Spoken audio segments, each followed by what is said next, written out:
Autoškola. Všetci vodiči by mali získať plný počet. Počúvate ďalší diel zo seriálu Plný rozumu, prvého slovenského kvízového podcastu, ktorý otestuje vaše vedomosti a zároveň vás niečo naučí. Poďme na to! Otázka číslo 1.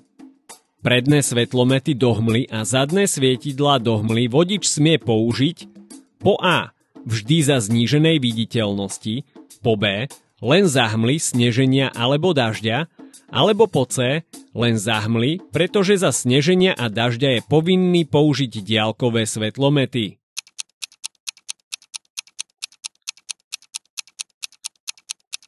Správna odpoveď je B. Predné a zadné svetlomety do hmly sú navrhnuté tak, aby zlepšovali viditeľnosť vodiča a boli viditeľné pre ostatných účastníkov cestnej premávky za zhoršených poveternostných podmienok, ako sú hmla, sneženie alebo dážď. Diaľkové svetlomety by boli nevhodné, pretože ich lúč by sa odrážal od častíc hmly, snehu alebo dažďa, čo by vodiča oslňovalo. Otázka číslo 2. Vodič nesmie zastaviť a stáť po A. v obci kolmo, prípadne šikmo na okraj vozovky, po B. vľavo na jednosmernej ceste, alebo po C. na moste.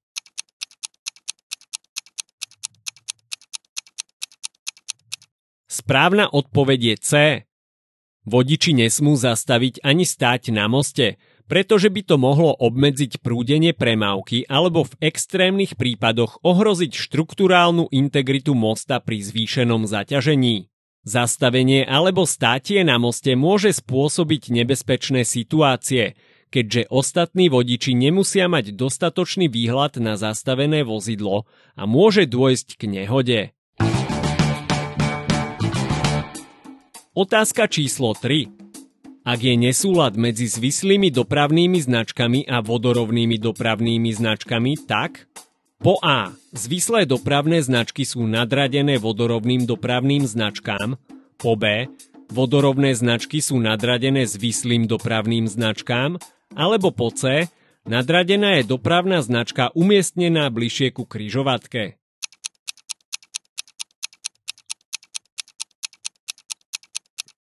Správna odpoveď je A. Zvislé dopravné značky sú považované za nadradené vzhľadom na to, že sú často aktualizované alebo umiestnené na miestach, kde je potrebné zreteľne upozorniť vodičov na pravidlá alebo zmeny v dopravnom režime. Vodorovné značky môžu byť niekedy zakryté snehom, lístím alebo môžu byť opotrebované, čo znižuje ich viditeľnosť a efektivitu. Otázka číslo 4. Križovatkou s riadenou premávkou sa rozumie po A. Miesto, na ktorom je premávka riadená policajtom alebo inou osobou oprávnenou dávať pokyny na zastavenie vozidla, po B.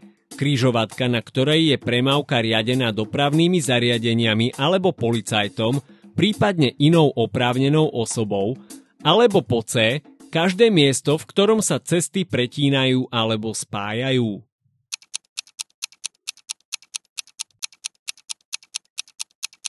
Správna odpoveď je B.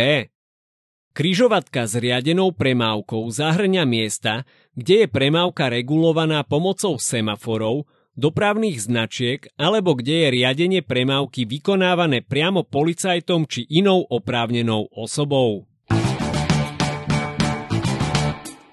Otázka číslo 5.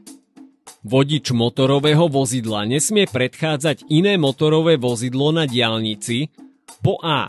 Ak by pri predchádzaní svojou výrazne nižšou rýchlosťou obmedzil iné motorové vozidlo idúce po diaľnici, po B. Ak by pri predchádzaní neobmedzil iné motorové vozidlo idúce po diaľnici, alebo po C. Ak nemá rozhľad na vzdialenosť 200 metrov.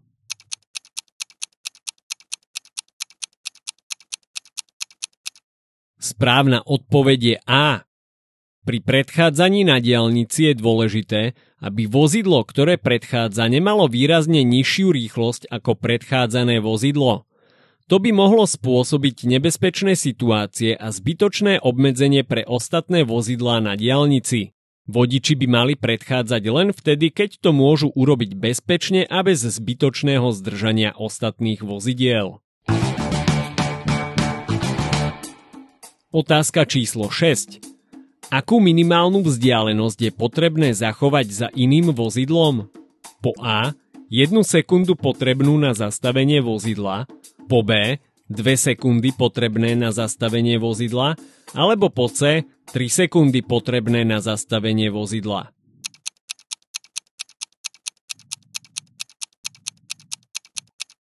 Správna odpoveď je B. Vzdialenosť definovaná 2 sekundami potrebnými na zastavenie vozidla sa považuje za minimálnu bezpečnú vzdialenosť. Minimálna sa volá preto, lebo sa uvádza za dobrých podmienok, to znamená dobré počasie, sucho a dobrá viditeľnosť. Pri zhoršených podmienkach alebo v noci sa odporúča túto vzdialenosť zvýšiť na 3 až 5 sekúnd. Otázka číslo 7. Čo by ste mali urobiť, ak vás na ceste oslní protiidúce vozidlo svojimi svetlami? Po A. Sústrediť pohľad na stredovú čiaru, po B. Sústrediť pohľad na pravý okraj vozovky, alebo po C. Zapnúť vaše diaľkové svetlá.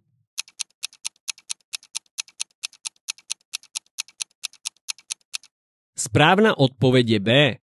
Ak vás na ceste oslní protiidúce vozidlo, je najlepšie sústrediť svoj pohľad na pravý okraj vozovky. Toto pomáha predísť dočasnej slepote, spôsobenej silným oslnením a umožňuje vám udržať orientáciu na ceste. Otázka číslo 8. Aký je maximálny povolený objem alkoholu v krvi pre vodiča motorového vozidla na Slovensku? Po A 0,0 promile, po B 0,5 promile, alebo po C 0,8 promile.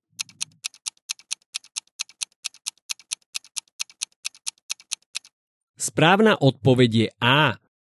Na Slovensku platí pre vodičov motorových vozidiel nulová tolerancia alkoholu v krvi, čo znamená, že maximálny povolený obsah alkoholu je 0,0 promile. Podľa polície už 0,5 promile alkoholu v krvi zvyšuje pravdepodobnosť dopravnej nehody až o 100%. Pri 0,8 promile je to nárast až o 400%.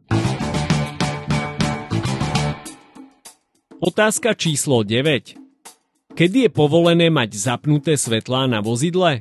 Po A. Len počas noci, po B. Počas celého dňa a noci, alebo po C. Len počas dňa pri zhoršených poveternostných podmienkach.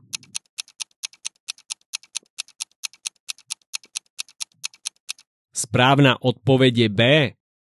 Na Slovensku a v mnohých ďalších krajinách je povinné mať počas jazdy zapnuté denné svietenie alebo stretávacie svetlomety počas celého dňa a noci, aby bolo vozidlo lepšie viditeľné pre ostatných účastníkov cestnej premávky.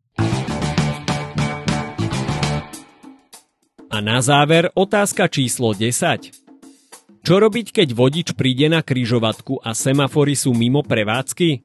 Po A. Pokračovať rovnako. Prvé vozidlo na križovatke má prednosť. Po B. Vodiči by mali postupovať podľa dopravných značení na križovatke. Alebo po C. Vodič má prednosť, ak prichádza z pravej strany.